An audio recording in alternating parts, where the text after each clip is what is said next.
दुनिया भर के सैन्य ठिकाने जापान से लेकर जर्मनी तक, विश्व के 15% देशों पर बम गिराना, सेना पर बाकी सभी देशों से ज्यादा खर्च करना। जो देश उसके हिसाब से ना चले वहां तो हो जाता है सत्ता परिवर्तन। आप सोच रहे होंगे कि ये किस तानाशाह की बात हो रही है। ये कोई तानाशाही नहीं बल्कि अमेरिकी डीप स्टेट है जो पूरी दुनिया में गुप्त ऑपरेशन करके सत्ता परिवर्तन करता है। और क्या अब इसके निशाने पर भारत है? चलिए कहानी शुरू करते हैं और समझते हैं अमेरिकी डीप स्टेट के काले रहस्यों को।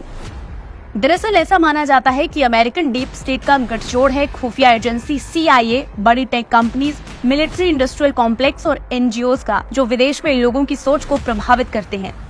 और यहाँ तक कि इनके अपने देश में भी अगर राष्ट्रपति इनके कहे पर ना चले तो उसे रास्ते से हटा देते हैं। Here's my plan to dismantle the deep state and reclaim our democracy from Washington corruption once and for all, and corruption it is. और इस डीप स्टेट ने दुनिया भर में सत्ता परिवर्तन के ऑपरेशन किए, जैसे इराक, लीबिया, अफगानिस्तान, यूक्रेन और बांग्लादेश। और क्या अब उसके निशाने पर है भारत? लेकिन भारत ही क्यों? क्योंकि आज पूरी दुनिया की अर्थव्यवस्था चरमरा गई है। वहाँ भारत आज एक उभरती अर्थव्यवस्था बनकर खड़ा हुआ है। यहाँ एक स्थिर सरकार है, टेक्नोलॉजी इनोवेशन हो रहा है, स्टार्टअप्स और बिजनेस को बढ़ावा मिल रहा है। और डीप स्टेट को ये कतई पसंद नहीं। वो नहीं चाहता कि राष्ट्रीय हित वाली पार्टी सत्ता में आए और उसे देश के संसाधनों को लूटने की ताकत ना मिले। क्योंकि आप तो जानते हैं कि भारत में संसाधनों की कमी नहीं है और डीप स्टेट उसे कब्जा करना चाहता है। जो भी राष्ट्रहित वाली सरकार है उसे करने नहीं देगी। और इसी वजह से ये एक्टिवेट करते हैं भारत के अंदर अपनी एसेट्स को। और हाल ही में आपने देखा होगा कि कैसे अमेरिकी दूतावास के लोग भारत के कुछ विपक्षी नेताओं से मिले हैं, जैसे कांग्रेस अध्यक्ष मल्लिकार्जुन खड़गे, कश्मीरी नेता उमर अब्दुल्ला और असदुद्दीन ओवैसी।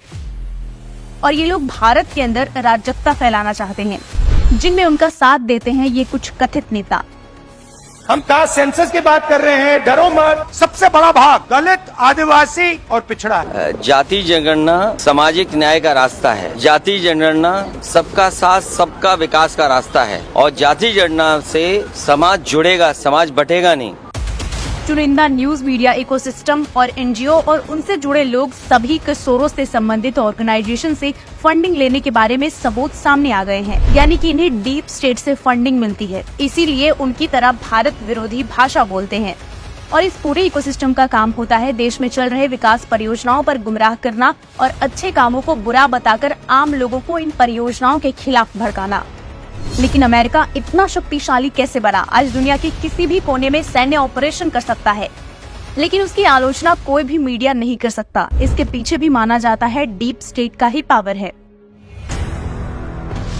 दरअसल द्वितीय विश्व युद्ध के बाद दो महाशक्तियां उभरी, अमेरिका और सोवियत संघ। 1990 में सोवियत संघ के टूटने के बाद अमेरिका दुनिया की एकमात्र महाशक्ति बन गया। ऐसा कहना गलत नहीं होगा कि अमेरिकी डीप स्टेट ने हर जगह अपने हितों को बचाने के लिए या चालाकी से आगे करने के लिए लोगों की जिंदगियां तबाह की। और इसका जीता जागता उदाहरण है यूक्रेन। जी हाँ, आज भी वो यूक्रेन को अपनी कठपुतली बनाकर रूस के खिलाफ खड़ा कर रहा है। आप सोच रहे होंगे कि यूक्रेन एक यूरोपीय देश है तो वहाँ अमेरिकी डीप स्टेट से क्या लेना देना? लेना देना है। अमेरिका एक तो रूस की ताकत के सामने यूक्रेन के कंधे पर गोली लगाकर लड़ सकता है, और दूसरा कि अमेरिका की बड़ी बड़ी मिलिट्री कंपनी को इसमें अपना गोला बारूद और सैन्य उपकरण बेचकर काफी फायदा है। आपको बता दें कि यूक्रेन की स्वतंत्रता एक भ्रम है, हकीकत में वो डीप स्टेट के मोहरे से ज्यादा कुछ नहीं।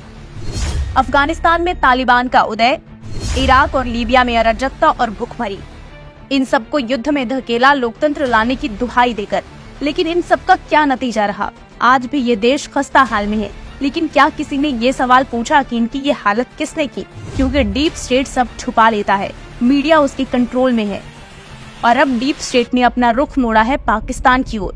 दरअसल विशेषज्ञ की माने तो पाकिस्तान में मिला है दुनिया का चौथा सबसे बड़ा तेल भंडार, और इस पर कब्जा करने के लिए डीप स्टेट पाकिस्तान में अशांति और अराजकता फैलाना शुरू कर दिया है। पर्यावरण और जलवायु पर ढोंग। अमेरिका को सभी प्रदूषण इंडेक्स में अच्छी रैंकिंग मिलती है, क्योंकि ये सारी रैंकिंग एजेंसीज को फंडिंग डीप स्टेट से ही मिलती है। जबकि असलियत में दुनिया भर में सबसे ज्यादा प्राइवेट जेट एक ऐसे देश में जो कार्बन एमिशन करने वाला सबसे बड़ा देश है।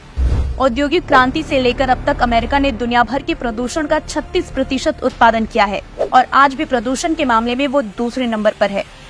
ये डीप स्टेट को अमेरिका की अर्थव्यवस्था की नहीं बल्कि अपने प्रॉफिट की चिंता है। उसको बढ़ाने के लिए पर्यावरण को नुकसान पहुंचाने में कोई कसर नहीं छोड़ता। कार्बन उत्सर्जन से लेकर प्राकृतिक संसाधनों के दहन तक इस देश का रिकॉर्ड सबके सामने है। और जब बात दूसरों को दोष देने की आती है तो वो अपने बनाए ऑर्गेनाइजेशन से बेबुनियाद रैंकिंग्स बनवाकर भारत जैसे डेवलपिंग देशों को आगे कर देते हैं। डिजिटल कंपनियों को अपने हित के लिए इस्तेमाल करना। आज के डिजिटल युग में भी अमेरिका अपनी शक्ति को बरकरार रखने के लिए हर संभव कोशिश करता है।